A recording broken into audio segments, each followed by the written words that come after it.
A noite cai sobre os Andes, e o vento bate nas pedras de Pumapunku como se quisesse arrancar delas um segredo antigo. Ali, a mais de 3.800 metros de altitude, há blocos que não parecem ruína. Parecem peças perdidas de uma máquina impossível. E durante mais de um século, quase ninguém quis medir isso de verdade. Porque, quando você olha de perto, o problema começa a ficar incômodo. As superfícies são planas demais. Os encaixes são limpos demais. Os cortes têm uma precisão que não combina com a imagem confortável de martelo, corda e suor lento sob o sol frio. Algo ali sempre pareceu fora do tempo. E agora, finalmente, alguém levou para aquelas pedras uma ferramenta capaz de encarar o mistério sem piscar. Imagine a cena.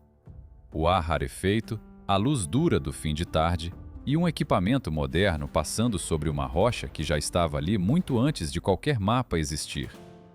Foi esse choque entre tecnologia de ponta e uma construção ancestral que mudou tudo. Porque, assim que a luz escaneou a pedra, o que parecia apenas estranho começou a revelar uma lógica oculta. Uma lógica cruel. Uma lógica que não deveria estar ali. Pumapunku fica na região de Tiwanaku, na Bolívia, e costuma ser ligada a uma civilização real, anterior aos espanhóis, que floresceu nos Andes muitos séculos atrás. Não estamos falando de mito, estamos falando de um povo que conhecia a agricultura em terraços, comércio em longa distância e arquitetura monumental. Mas uma coisa é erguer templos com força humana. Outra é produzir centenas de blocos com a mesma exatidão, repetidos como se saíssem de um molde invisível. Pense bem no tamanho do desafio. As pedras não estão no nível do mar, nem em terreno fácil. Estão em um planalto agressivo, frio, seco, onde respirar já exige esforço. Algumas rochas vieram de longe. Outras estão tão pesadas que parecem desafiar o próprio transporte. E a pergunta que fica é simples e brutal. Como mover tudo isso, cortar tudo isso e alinhar tudo isso com tanta perfeição?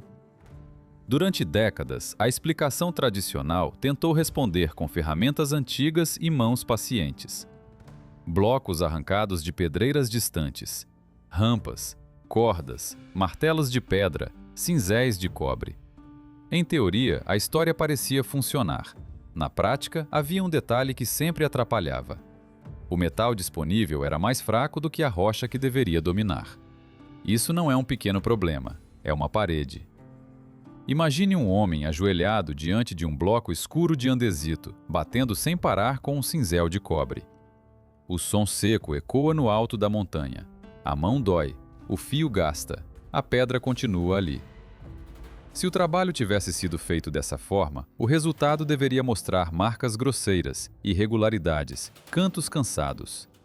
Mas não é isso que vemos.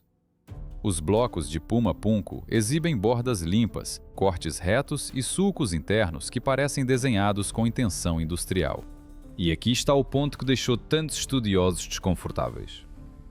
Não se trata de uma peça isolada, um detalhe cerimonial, um capricho raro. A mesma precisão se repete em dezenas, talvez centenas de pedras. Como se alguém tivesse seguido um padrão rígido.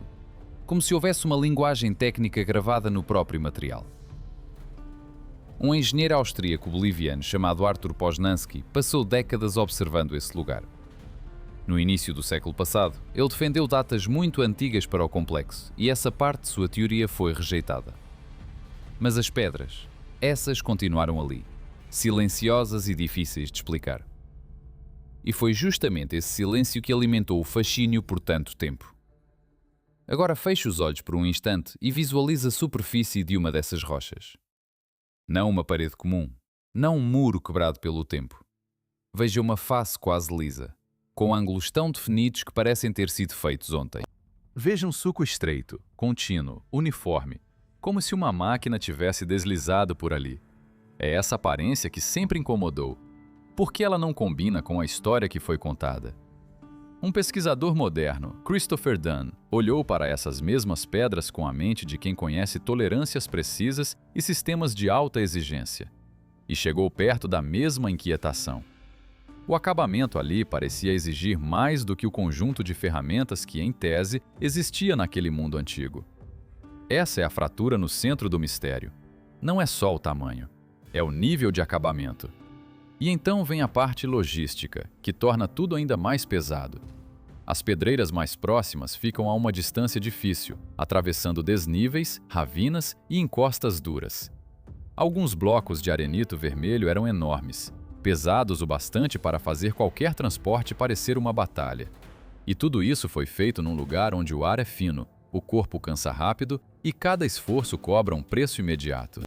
Pense nisso como um acampamento de guerra, só que sem inimigo visível. Homens puxando pedras gigantescas sob céu aberto, com os pulmões queimando e os dedos em carne viva. Não há margem para erro, não há espaço para movimento inútil. E ainda assim, o resultado final parece mais próximo de uma oficina precisa do que de uma obra primitiva. Por mais de 120 anos, arqueólogos mediram, fotografaram e anotaram. Depois foram embora com mais dúvidas do que respostas. Tentaram reconstruir o conjunto em modelos digitais, tentaram recriar partes em colaborações técnicas. O desenho original continuou escapando. Sempre faltava alguma coisa. Sempre havia um detalhe que não encaixava. Foi aí que, no fim de 2024, algo mudou de verdade. Uma equipe europeia levou ao local uma tecnologia que nunca havia sido aplicada ali dessa forma. Um scanner tridimensional de luz estruturada. A ferramenta não toca a pedra como um cinzel. Ela a lê. Ela projeta padrões luminosos e as câmeras observam como cada linha se deforma sobre a superfície. E esse momento importa mais do que parece. Porque pela primeira vez, as pedras de Puma Punku não estavam sendo apenas admiradas, estavam sendo interrogadas. A nova leitura não veio para decorar uma teoria antiga, veio para testar cada milímetro. E quanto mais os dados avançavam, mais incômodo ficava o quadro geral. Aquelas superfícies não só eram regulares, elas pareciam obedecer a uma disciplina de fabricação muito mais rigorosa do que se esperava. Um padrão repetido, um método, uma assinatura. Repare na força dessa imagem. Séculos de vento, poeira e silêncio. Depois, de repente, uma cortina de luz técnica varrendo a pedra e revelando que aquilo não era apenas ruína, era evidência. No fundo, o que Puma Punku guarda não é só um conjunto de blocos, é um choque entre duas épocas. De um lado, um mundo que supostamente usava cobre, pedra e esforço humano. Do outro, marcas que lembram processos muito mais refinados. E é exatamente nessa fenda que a história começa a ficar perigosa. Porque, se essas pedras foram realmente trabalhadas da forma como parecem ter sido, então alguma coisa está faltando na narrativa oficial. Alguma etapa, algum método, algum conhecimento que não foi preservado.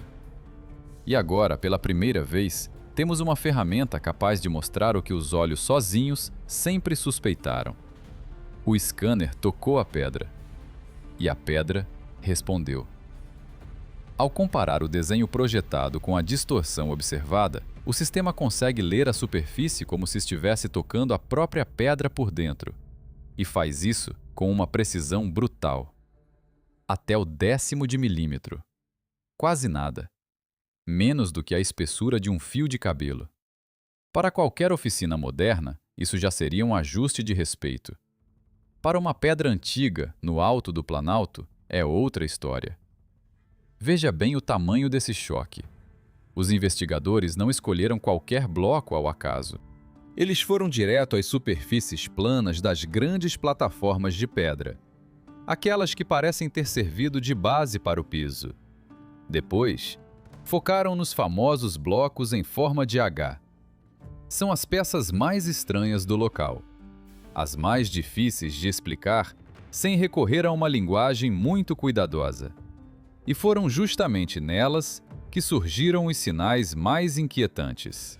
Os sulcos internos, Os encaixes, as reentrâncias e os cantos foram medidos um por um. Antes, isso era apenas uma impressão, algo estranho, algo muito regular. Agora, virou número, virou curva, virou prova visual. E os números não ajudaram a acalmar ninguém. Em trechos de vários pés, as grandes faces de pedra desviavam da planura perfeita em menos de 0,000 de milímetro. Pense nisso por um instante. Não estamos falando de uma rocha quase reta. Estamos falando de um tipo de regularidade que lembra mesa de calibração, bancada de oficina, acabamento de precisão. Uma pedra que parece ter sido tratada como peça de máquina. E os blocos em H foram ainda mais longe. Os ângulos internos chegavam muito perto de 90 graus, com desvio mínimo. Os sulcos mantinham profundidade constante ao longo de todo o caminho. As paredes desses canais permaneciam paralelas. O fundo era plano. Repetidas vezes, em blocos diferentes. Como se alguém tivesse seguido um mesmo padrão, um mesmo desenho mental, ou um molde invisível. Isso não parece acaso. Aqui está o ponto que derruba qualquer conforto. Quando um artesão trabalha à mão, a peça sempre denuncia a mão que a fez. Um canto sai um pouco mais vivo. Um rebaixo fica ligeiramente mais fundo. Um lado carrega a hesitação do golpe. A mão humana deixa pequenas imperfeições, e é justamente isso que costuma denunciar a autoria. Mas em Puma Punku quase não aparece essa assinatura individual. O que aparece é repetição, frieza, padronização. Imagina o leitor olhando de perto uma dessas pedras. A luz bate na superfície e corre sem tropeço. O dedo acompanha um sulco estreito. Tudo parece obedecer ao mesmo gesto antigo, como se o bloco tivesse saído de uma sequência e não de uma escultura isolada. Essa sensação é importante, porque ela muda o debate inteiro. Os engenheiros que analisaram esses dados reconheceram logo a linguagem da fabricação. Não a linguagem da arte, a linguagem da produção em série. É o tipo de resultado que se espera de formas rígidas, fresagem precisa, controle de qualidade. Não de cinzel de cobre e martelo, não de tentativa e erro, não de um único homem isolado diante de uma rocha dura demais para obedecer. Por anos, Christopher Dunn insistiu justamente nisso. Ele argumentava que Puma Punku carregava marcas de usinagem, como se a pedra tivesse sido trabalhada com uma lógica parecida com a de oficinas modernas. O estudo de 2024 não destruiu essa ideia, fez algo mais perigoso, quantificou-a. Tirou a hipótese do campo da intuição e jogou luz medida sobre ela. Agora havia números, e números não têm paciência. A equipe de pesquisa teve cuidado ao apresentar o material. Descreveram os resultados como extremamente incomuns, sem afirmar de forma direta qual tecnologia teria sido usada. Foi uma postura prudente, até elegante, mas os dados brutos continuavam ali, duros como a própria rocha.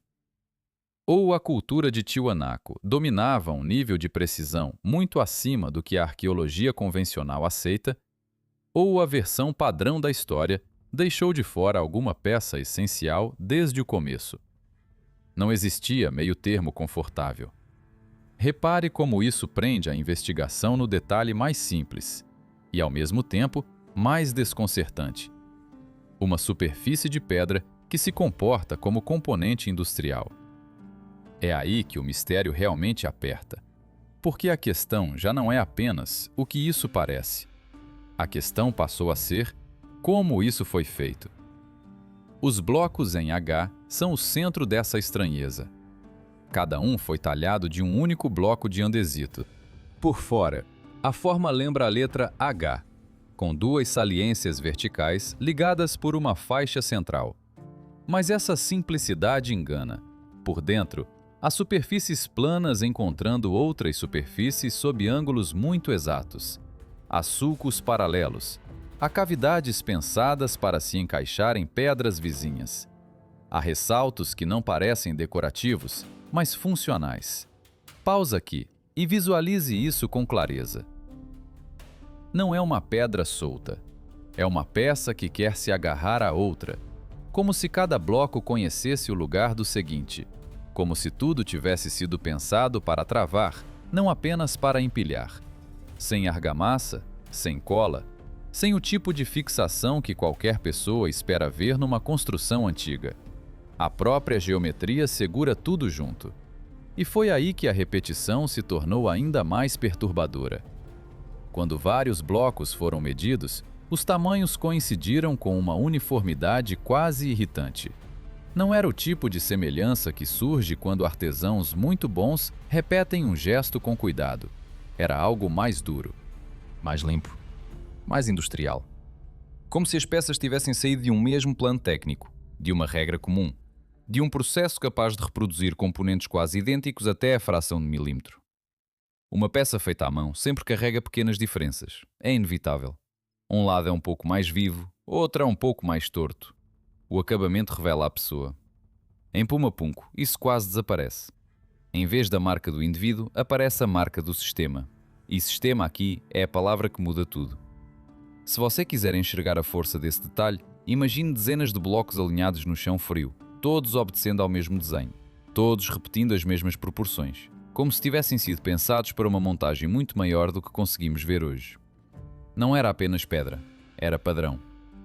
Para os especialistas em produção, a leitura foi imediata. Aquilo lembrava moldes rígidos, fresagem de precisão, fabricação repetitiva. Em outras palavras, lembrava uma cadeia de trabalho em que a forma final não depende da inspiração do momento, mas de um método previamente definido. Um método capaz de gerar muitas peças quase iguais. Essa é a assinatura de um processo industrial. E não de uma oficina improvisada ao lado de uma ruína. Mas o golpe mais difícil ainda estava por vir.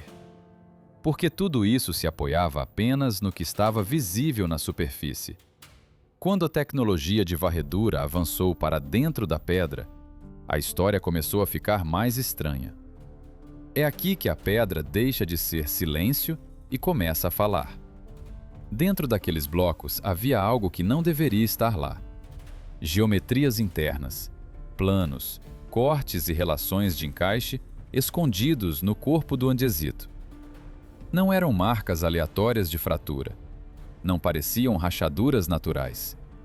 Pareciam elementos pensados, planejados, como se o interior também obedecesse a uma lógica de fabricação.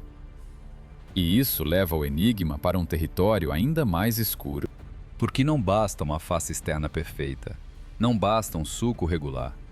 Quando o interior também mostra organização, a pergunta deixa de ser sobre acabamento, passa a ser sobre intenção. A pedra, por si só, já era dura. O andesito não entrega facilidade. É um material ingrato, com cristais de dureza diferente espalhados pela massa. Imagine tentar trabalhar uma rocha dessas e ainda assim conseguir paredes paralelas, fundos planos e encaixes precisos. Isso exige mais do que força. Exige método, exige controle. Exige uma solução que a explicação tradicional ainda não consegue encaixar sem deixar sobra. E essa sobra é justamente o que inquieta. Porque cada novo detalhe medido parece menos um ornamento e mais um vestígio de engenharia. Cada bloco em H não parece uma peça isolada, mas um fragmento de uma lógica maior. Algo que foi repetido, algo que foi organizado, algo que, por enquanto, ainda resiste a uma explicação simples. O mais estranho é que a própria precisão não grita, ela sussurra. Quando você observa de perto, ela não faz alarde. Apenas permanece, constante, limpa, implacável. E é por isso que esses blocos continuam a incomodar tanto. Eles não parecem apenas antigos. Parecem fora de lugar no próprio passado. A essa altura, já não estamos diante de um conjunto de pedras bem talhadas. Estamos diante de um padrão que insiste em se comportar como fabricação. E, quando um sítio arqueológico começa a parecer mais uma linha de montagem do que uma construção solta, a próxima pergunta deixa de ser pequena.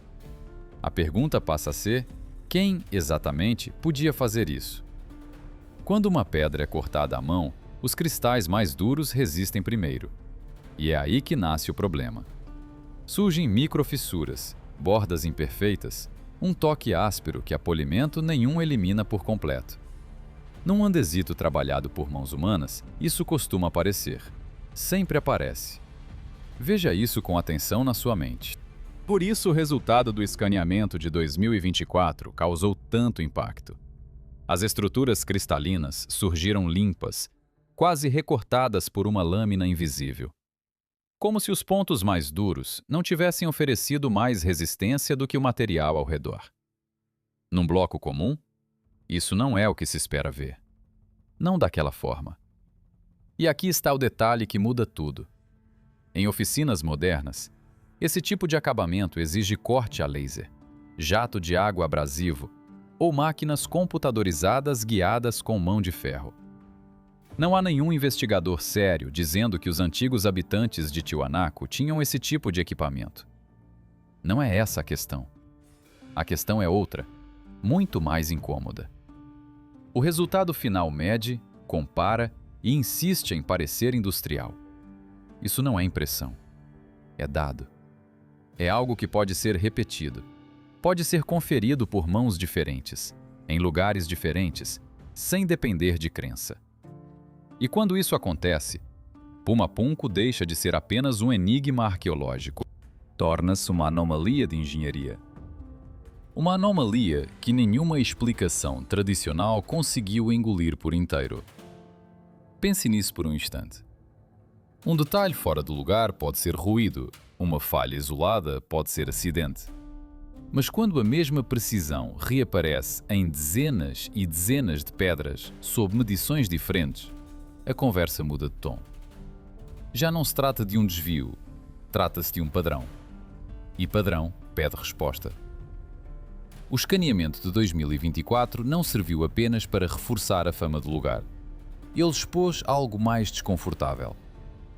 Puma Punku não cabe direito dentro da imagem tecnológica que se costuma associar àquele período andino. A versão aceita diz que as civilizações pré-colombianas trabalhavam com ferramentas de pedra, instrumentos de cobre, força humana e técnicas conhecidas de construção. E na maior parte dos sítios da América do Sul, essa explicação funciona. Funciona bem. Mas aqui, não. Aqui a pedra responde de outro modo. E isso importa porque os blocos não perdoam desculpas.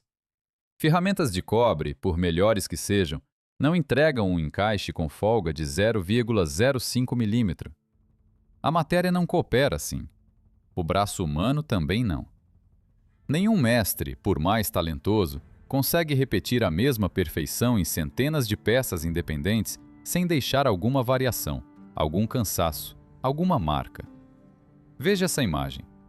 Homens curvados sob o frio da altitude, martelos, poeira, mãos cansadas. Mesmo ali, a margem de erro deveria aparecer, mas ela quase desaparece. E a altitude torna tudo ainda mais duro. Estamos falando de cerca de 12.800 pés acima do mar, onde o ar é mais rarefeito, o corpo pesa mais, o fôlego encurta. Construir ali já seria uma prova de resistência. Construir com aquela uniformidade parece outra coisa. Algo que empurra a mente para um território incômodo. Claro, cada problema isolado ainda pode receber uma explicação improvisada. Talvez houvesse instrumentos que não chegaram até nós. Talvez existissem métodos perdidos. Talvez a obra tenha levado tempo demais para se entender em um único quadro. Talvez houvesse mais gente, mais disciplina, mais persistência do que imaginamos. Sozinho, cada argumento ainda encontra espaço para respirar. Juntos, eles começam a sufocar. Porque nesse ponto, já não se está montando uma explicação. Está se montando uma defesa. Uma narrativa costurada para proteger uma conclusão antiga, mesmo quando as pedras sugerem outra coisa. E as pedras, silenciosas, não discutem. Elas apenas ficam ali, frias, precisamente cortadas. Se as medições estiverem corretas, sobram duas possibilidades. Ou Tiwanaku dominava conhecimentos e recursos muito além do que se admite hoje, ou Puma Punku não foi produzido originalmente por quem depois o utilizou. Talvez tenha sido herdado, talvez reutilizado, talvez incorporado a uma estrutura mais tardia. Qualquer uma dessas hipóteses balança a base inteira da história pré-colombiana na região. Perceba o que isso significa. Não é só uma dúvida sobre um sítio, é uma fissura na linha do tempo. Ou a cronologia está incompleta, ou as capacidades atribuídas aos antigos povos andinos estão erradas em escala muito maior do que se imaginava.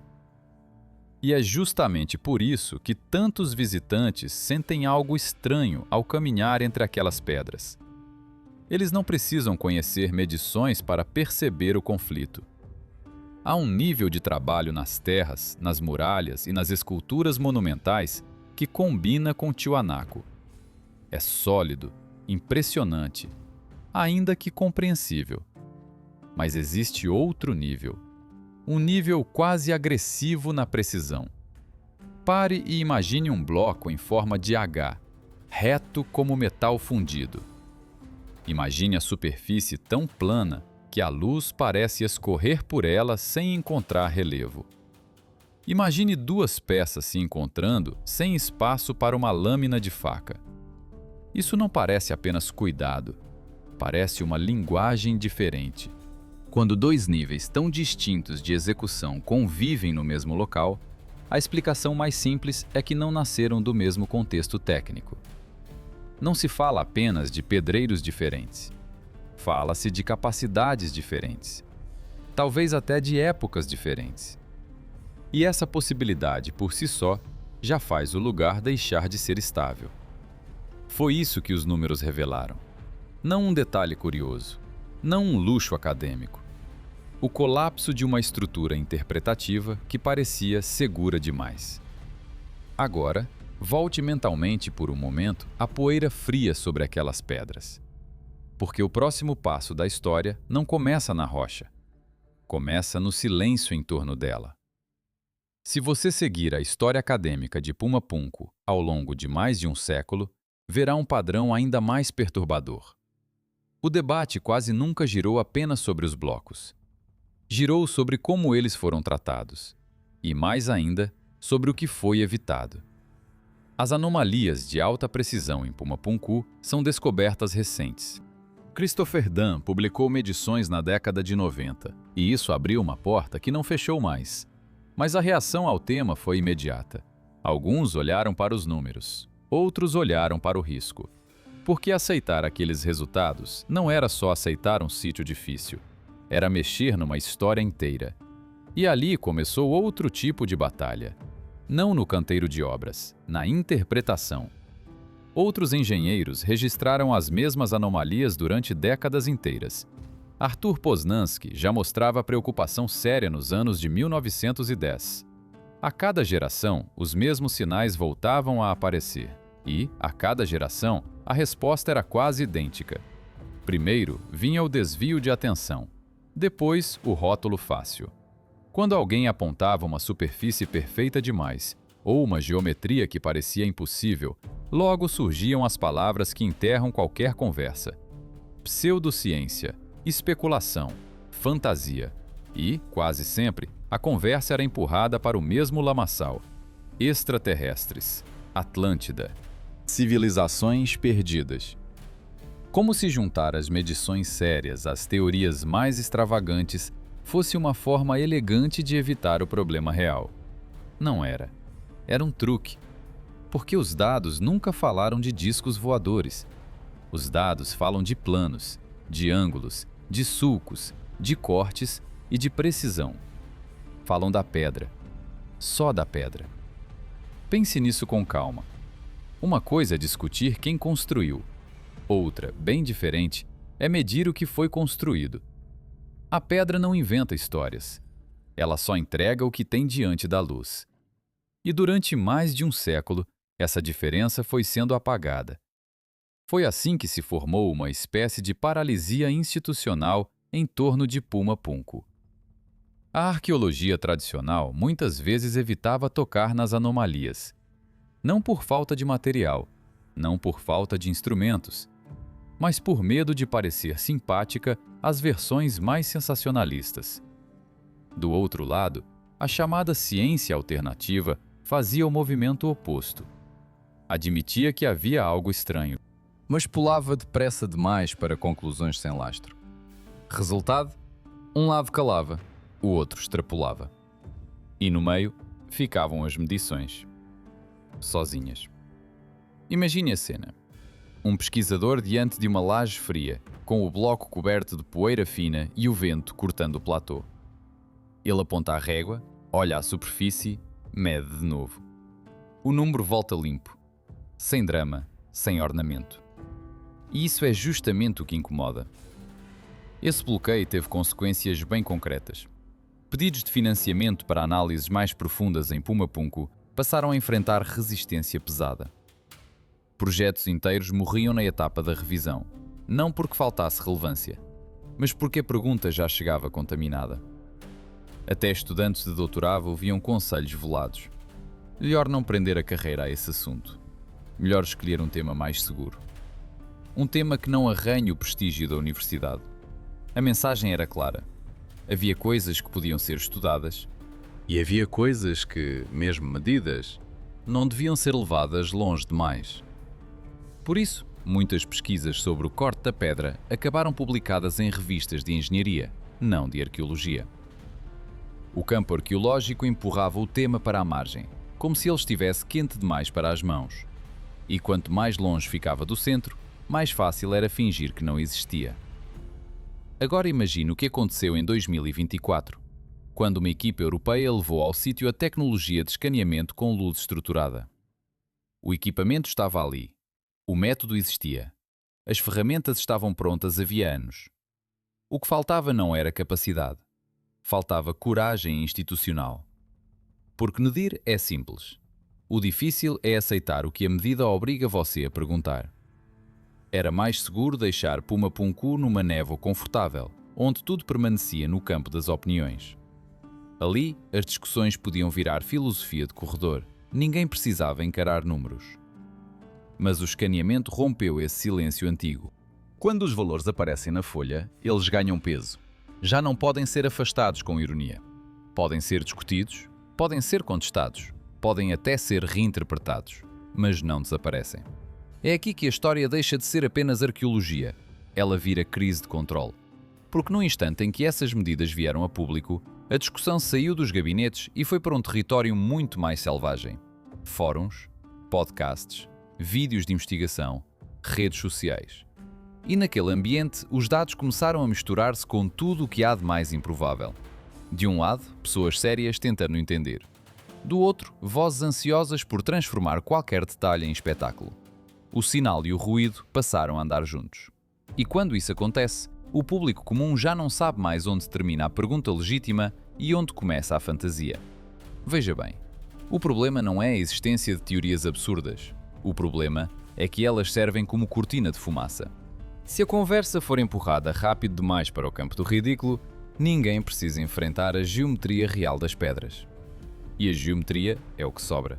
Ali, alto no planalto boliviano, Puma Punku continua imóvel. O vento passa por cima dos blocos quebrados. A poeira entra nas fendas.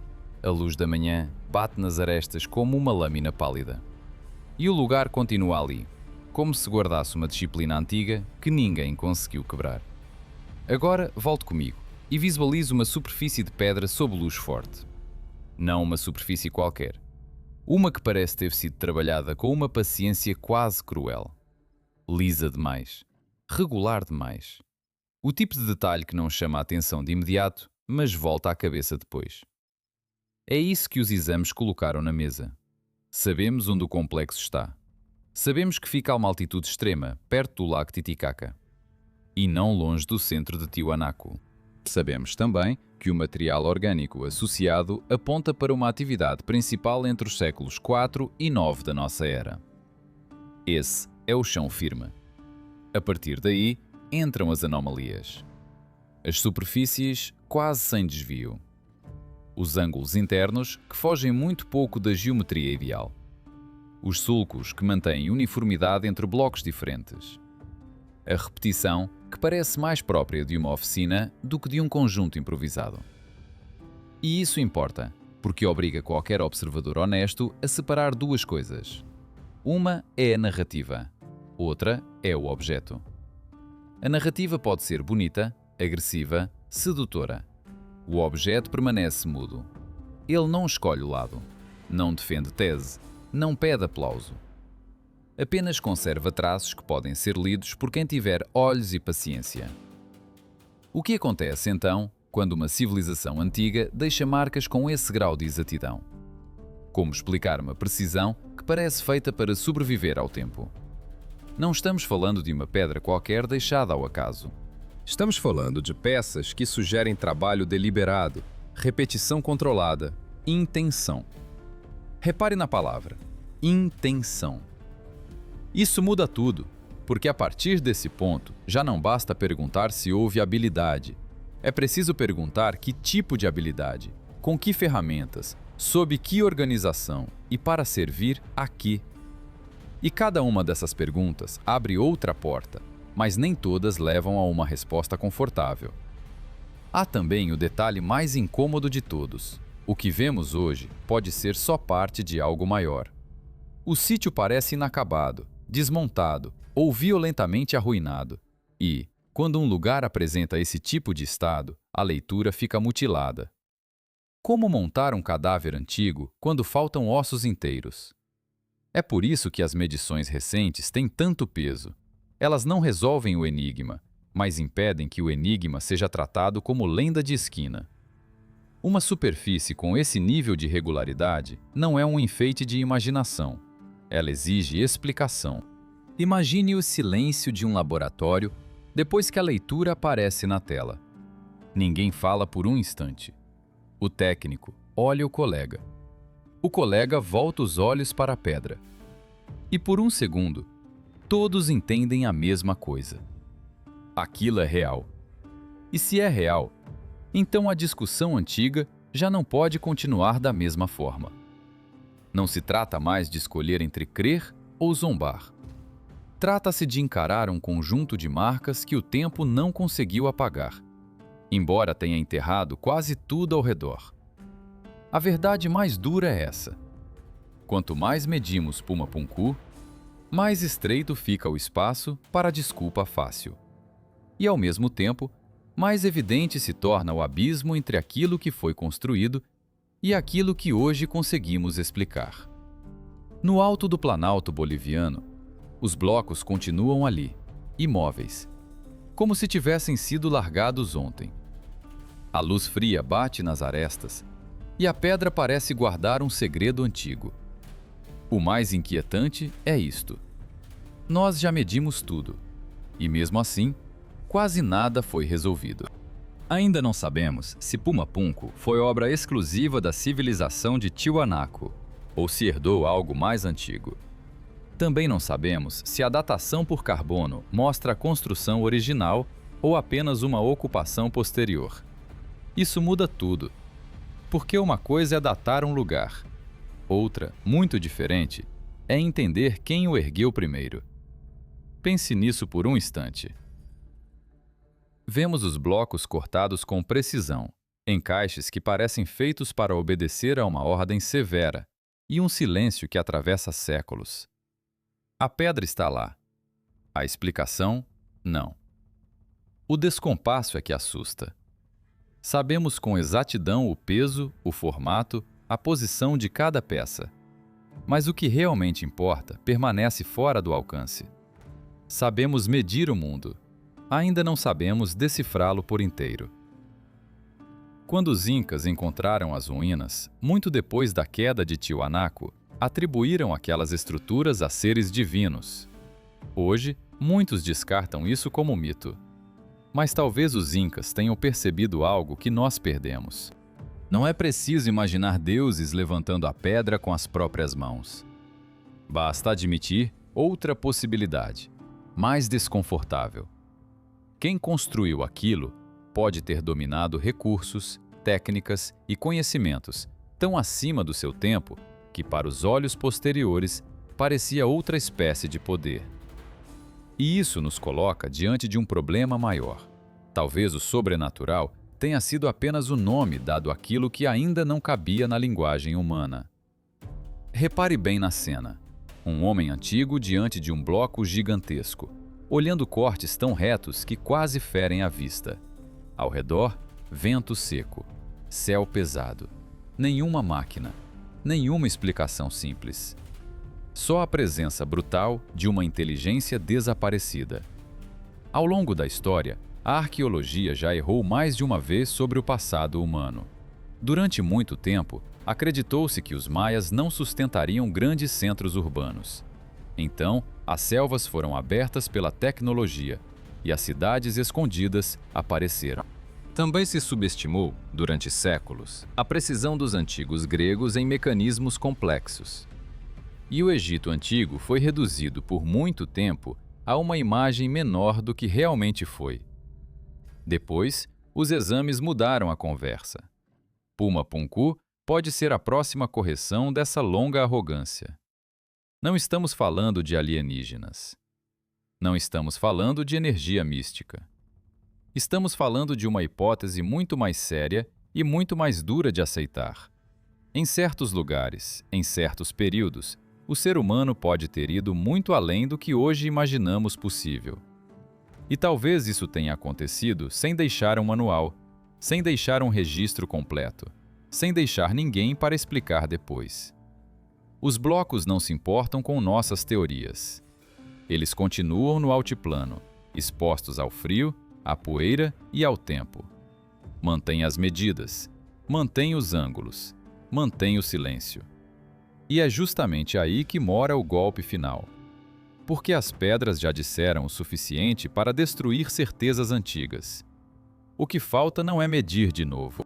O que falta é coragem para aceitar que, em algum ponto do passado andino, existia uma capacidade que ainda não conseguimos colocar dentro da nossa história oficial. Talvez o erro tenha sido imaginar que a grande pergunta era: quem moveu as pedras? Não era isso. A pergunta real sempre esteve escondida no meio do gelo e da altitude. O que aconteceu ali, a 12.800 pés acima do mar, que ainda hoje nos obriga a encarar o tamanho exato daquilo que não sabemos? E no fim, é só isso que sobra. A pedra fria, o vento alto e um vazio perfeito entre as respostas.